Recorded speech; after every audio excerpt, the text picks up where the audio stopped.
Howdy, folks, and welcome back. Another day in paradise. It's rather hot out. I haven't gotten out in the woods nearly as much as I'd like to recently, but hey, today I'm doing it because I want to show you the project that I've been working on. And what I've been working on is a personal survival kit. Now I've seen them before, where people do like the little Altoids can, or you know, maybe a little bit bigger, a canteen cup one. That one was pretty cool. Guy did that. But I've been working on this for a couple of months, and what I thought was, hey, what will fit in my pockets? These are Fjallraven pants. These are a little bit limited because they have the ventilation, which is open because it's so stinking hot out here, on the side, but normally they have a slightly bigger pocket, or military surplus pants have even bigger pockets yet. So I thought, well, what if you could only go with what's in your pockets? What can you fit in your pockets? First off, I needed to figure out how big my pockets are. So I came up with, it's about 4 liters, 4 quarts. We'll just use that interchangeably. So that's about what will fit between this pocket, this pocket, this pocket. It's got a little saw pocket back here, and then my main pockets. These pants don't have back pockets. Military surplus cargo pants do, so they might hold a little bit more. But we'll say 4 quarts. And that's what I went with. So one of my first priority items was a good tarp. And what I came up with was this one, which is not ideal. It's okay, and the price was right. It was about 30 bucks on Amazon. When it came, it had a bunch of like D-shaped plastic clips on all the tie-outs, and it's got a lot of tie-outs. So I'm like, well, if you've already got a loop of fabric, you know, like a nylon or whatever, polyester, I don't know, strapping, and that's where your rope would go through, or your stake would go through. Why do you need the D-ring? The D-ring won't even accept the stake to go through it. So I cut all that plastic stuff off and saved like 50 grams, which isn't much, but it's something. The other thing is I eliminated the stake kit from this and a bunch of the ropes that it came with. And I took and caulked with silicone caulk all the main seams, because I read reviews where people were like, oh, it leaked. And on mine, it looked like they stitched it up, and then they were stitching, and the machine must have run out of thread. So they just kept stitching, and then they started over, and then they stitched again. So it left pinholes where the first pass was done with no thread. So the silicone took care of that. And for 30 bucks, you can't go that wrong. It's a pretty decent tarp. I added a main line made out of parachute cord for you know, like a main tie-out. And what I did was, when I knotted that in there, I tied it off to each tie-out point. So this way, when you pull the tarp up, you're actually attached like in 7 different places, instead of just attaching at the end to where the tarp can kind of bunch up in the middle. I'm able to pull that thing out. Anyway, so that's my tarp. It's bigger than what I wanted, but they don't tell you how big it is going to be rolled up. But it will fit in the military surplus pants pocket, barely. And it hangs out a lot at the top, but it does fit. So this is, I'm gonna say this is a 1.5 quarts. If I tie up that rope even tighter, which I can, and really cinch that down, I can get that even smaller than this. So, all right, a little bigger than what I wanted. Also, it weighs right at 2 pounds, so not terrible for a tarp. And it's 10 by 12.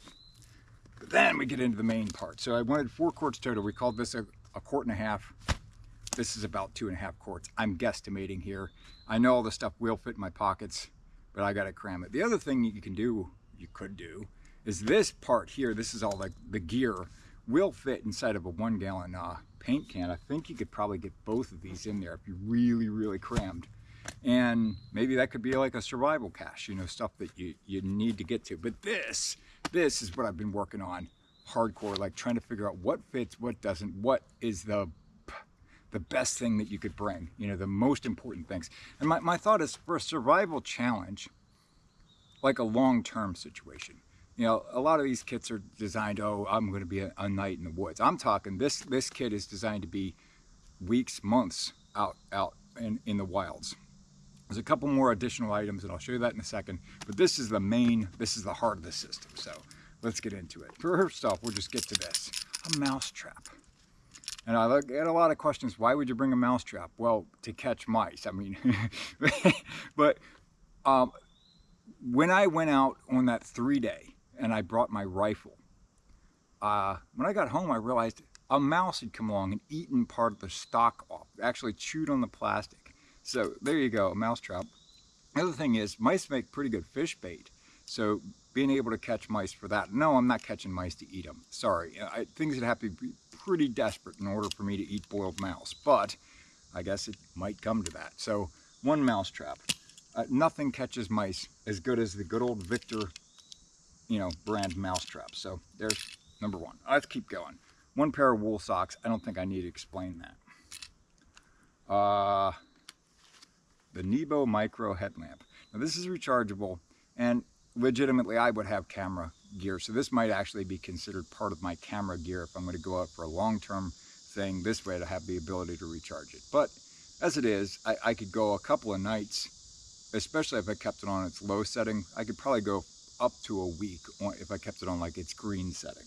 It's got green, red, white, and bright, a couple of different brightnesses. It's a really good headlamp. I've had it for a year. I love it. Okay, next big item. This is the Mora Garberg sheath knife. Really good knife, and you know how I'm very partial to my Leatherman. In this case, on this one, I thought it would be better to bring two blades instead of one, and one would be a very robust blade. This you could baton. I mean, this is a good knife. And then the second one is a Swiss Army knife, which I'll show you in a second, instead of the Leatherman. I love my Leatherman, and if I did omit this and the Swiss Army knife, I'd just bring the Leatherman, but two is better than one.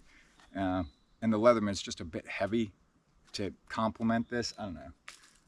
I kind of go back and forth on that one. But next, this is a placeholder. So this is just a cheap folding saw. It gets the job done. It actually cuts pretty good. They sell these for like $4 or $5 at Dollar General. Or they did. I don't know. They might have gone up to 20 with inflation. But it's a good little saw. I had ordered one back in June, and it's still not here. It's a silky Pocket Boy 170. So it's about the same size. Like I said, this is a placeholder for that when it finally arrives. Next one is Painter's Drop Cloth, even though it's plastic. This is quite thin plastic, but it's waterproof. And it's pretty good size too. It's 9 by 12, I think. Yeah, 9 by 12. Very lightweight. And if you're in a natural setting, waterproof stuff is hard to come by. So this could save your bacon, particularly in combination with the tarp. Now, one thing that I've seen, I was thinking about like the way the Siberian tribes do things. And what they do is they set up basically two shelters, one inside of another. So they create a trapped airspace, and you could do that with these. You could trap something, probably walnut tree dropping them. If you could create a trapped airspace and double wall your shelter, it could go a long ways to keeping you warmer. So that's another reason for that. All right, next up, a spork. It's titanium, it's lightweight, and my wife gave it to me, and it's easier than carving one. I'd still carve a couple of spoons just because you have to do that when you're in the woods. All right, next up is a bowstring. And then in there, I've got a brass knock, so I can set it up. But, bowstring is like the most difficult thing to come by, in my opinion. I can build a bow pretty easily. And I could use parachute cord for a bowstring. But this bowstring here is way better than parachute cord. So if I could build a bow, this would be critical. And it doesn't weigh very much, and it takes up very little space, and it's very strong string. All right, moving right along. A steel flat file. Yeah, steel brand. It doesn't have the side grooves, but still, for sharpening the axe or something like that, this is really handy. I know I have one on my Swiss Army knife or my Leatherman, but just having another one, it is handy. And it fit, again, doesn't take up very much space at all. And who knows what else you could use it for. All right, this is another placeholder. It's just cheap parachute cord, but it's 50 foot of it. And is it 50 foot? It is. It is in fact 50 foot. I'd rather use something like Tough Grid or something like that. This is polyester core, nylon cord. Core is way better than this. But yeah, like I said, placeholder. I got to order some more. All right. a pencil, and a notepad. So this is a Write in the Rain, so it doesn't matter if it gets soaked. I've got another pencil up there, and then in it I also have a piece of folded up aluminum foil, which this stuff is really handy, to the point where if I could only bring one item on a survival challenge, I think it would be just as much aluminum foil as they let me have, because you can do a lot of things. You can light a fire with it, you can boil water in it, you could use it for a little bit of overhead shelter, you could sit on it. Aluminum foil's got a lot of uses. You can't make a knife blade out of it though, I don't think. Maybe if you had enough of it and a big hammer. All right, moving along, we've got our water kit. So water being the most critical thing to bring to the forest, I have a Sawyer Mini. I've got it wrapped in duct tape just because it was exactly the right size, and it gave, this kind of necks down in the middle. So I was able to build that out. That means that that duct tape doesn't take up any more room in my bag. And then to go with it, I have the original squeeze bag. So this is the dirty water bag. You fill this up and you squeeze it through your filter. And if you're wondering, it still does have a directional arrow, so you can still tell which way. Normally it would be printed on there, but it has a little arrow there, so you know which way this thing flows. All right, and then to go with that, I have this is a Platypus 2 quart bag, which could be used as a dirty bag, but my thought is to use this as a clean bag. So this way you would fill this up with dirty water, squirt it into this, and then you could use this as your canteen. And again, it just takes up so little space. I mean, as opposed to bringing a full canteen, you just have to be careful with it, because it's, probably not the most durable thing. But maybe if you got your bag empty or something like that, you could put it in there. All right. Ferro rod, can't do much without fire. This is a convenient way to start a fire. I could bring a Bic lighter or something like that, but this thing will start hundreds, if not thousands, of fires, and I'm pretty good with them. So, yep. All right, moving along, a compass. This has the added benefit of having a large magnifying glass on it, or magnifying plastic, so you could start a fire potentially with this. But it's also glow in the dark. It's a Sunto brand. I don't know how to say it. My wife always gets on me. You should say it the other way. Well, I always say it wrong, so I said Sunto. Sue me. It's a good compass. I like it. Compasses are great. One Mylar blanket, which I've used as shelter walls, as like a reflector wall. Build your fire in front of it, and then that reflects a lot of heat back at you. You can also wrap up in it, use it as a floor, like a cloth on the floor. They're crinkly, and you'll never get them folded back up once you unfold them. But yeah, I mean, for as small as it is, as lightweight as it is, and it's waterproof, yeah, it goes. A small amount of salt. Now I also have a small canister, which I left down there on the counter, but a little bit of salt. I would bring maybe 4 times that amount. Salt is good to have because it makes your food taste better. And then I have 2 rolls. These are each 100 yards of fishing monofilament. I like these because they're so small, and you can put one here and one there and take up very little space. One's 12-pound test, one's 8-pound test, and that's enough for fishing around here. Might bring a spool of 20-pound, which it actually is the same size as as these, if I was expecting larger fish. All right, next thing is another placeholder. So hang on, I'm trying to get my stuff off, but there we go. This is a smaller cup than what I really prefer. I'd like to have a Stanley Wildfire 1-quart cup, and I ordered that too, and it's still not here. This has been months I've been waiting for it, so hopefully it arrives soon. This is a good cup, don't get me wrong, it's just kind of small, and if you had to boil your water, it would kind of suck because you just have to keep boiling. But it's titanium, and it's a Tokes brand. Good little cup. All right. We'll just kind of, it's full of things that I need to get out of there, but let's clear the bag first. Last thing is just some cotton balls. So I can fire roll these, you can unroll them, and you can put some wood ash inside of them and essentially squash them with a board. There's a guy on YouTube that regularly does this, that I learned it from. I had no idea that this would work.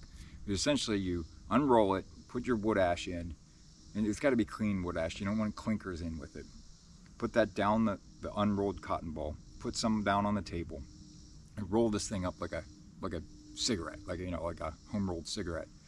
And then take a piece of wood, a flat piece of wood, and you want it on a flat wooden surface, and roll it. You want to roll it like 10 times in one direction, and you're pressing not too hard, but a little bit hard, just to kind of roll that thing out to get that cigarette shape formed. And then you flip that thing around so it's the opposite direction, and then you want to give it 10 good strokes. I mean 10 leaning on it, not enough to make it come apart, but just enough to really get the friction going. And a lot of times it will ignite in the middle. You'll start to see a little tendril of smoke, and just give it some time. Don't blow on it yet. Just give it some time, and then give it a couple little pops, and it's smoldering. It's amazing. I never thought cotton would do that.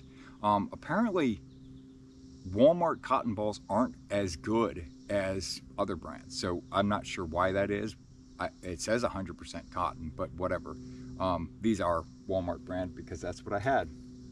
Okay, into the little cup kit. We got one little mini mag light.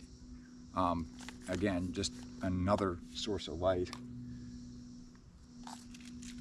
We have the Swiss Army knife. So this one is the Handyman, and it has a file, pretty decent little file. It has a saw. It has, if I can get it out of here, where are you? I see you. Scissors and pliers. Kind of like the same tool set as the Leatherman. And for as small as the pliers are, they're quite handy. I'm pretty impressed with them. And then the normal Swiss Army stuff, Swiss Army knife stuff. And then I've got a little ball of nylon thread, and I have a needle in here as well. I have a small spool of aluminum snare wire, or aluminum picture hanging wire, whatever. It's just aluminum wire that I got from Hobby Lobby. Yeah, I like it because it's lightweight. And then I've got heavier duty stainless steel snare wire that I got from Aircraft Spruce. So this is made in the United States, right there in Pennsylvania, and it's really good wire. And it's not a ton of money either. You can get like it's a 1 pound spool. It comes in a cup. And this is just cut off from one of those spools. Right, little piece of chamois cloth. This is for lifting something hot.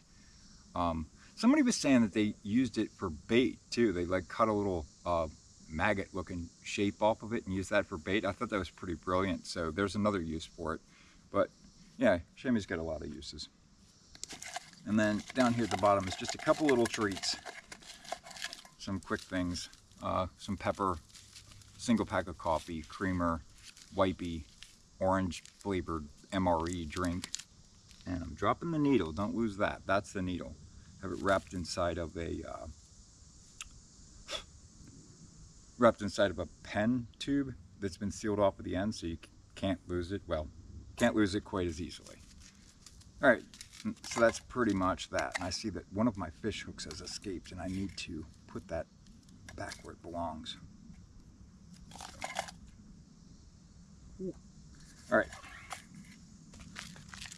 So this is my fishing kit, and this is one place where I've really spent put a lot in here. So just in this little plastic box, I have, unwrap it so you can actually see what's going on in there. I think that a lot of survival kits kind of fall down. But they put like a fishing hook or 4 fishing hooks or something, low numbers. It's like, man, you had enough room to put in a lot more fish hooks and a lot more variety. How about a fishing lure? And you just didn't, and I really don't understand that.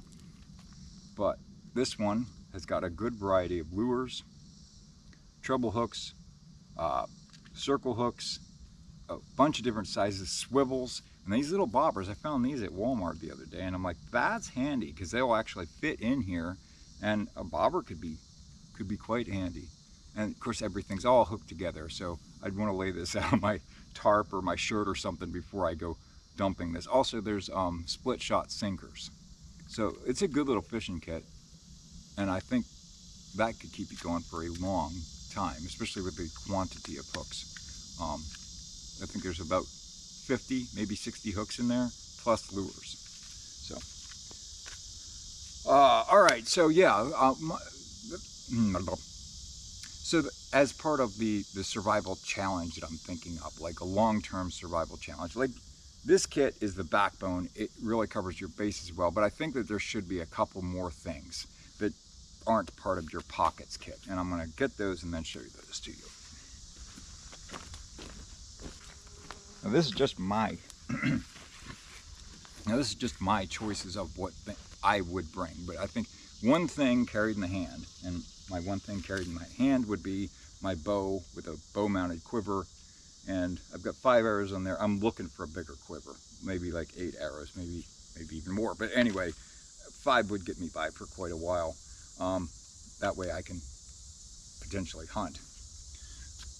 The other thing is a belt mounted tool. So these pants have a belt loop for an axe.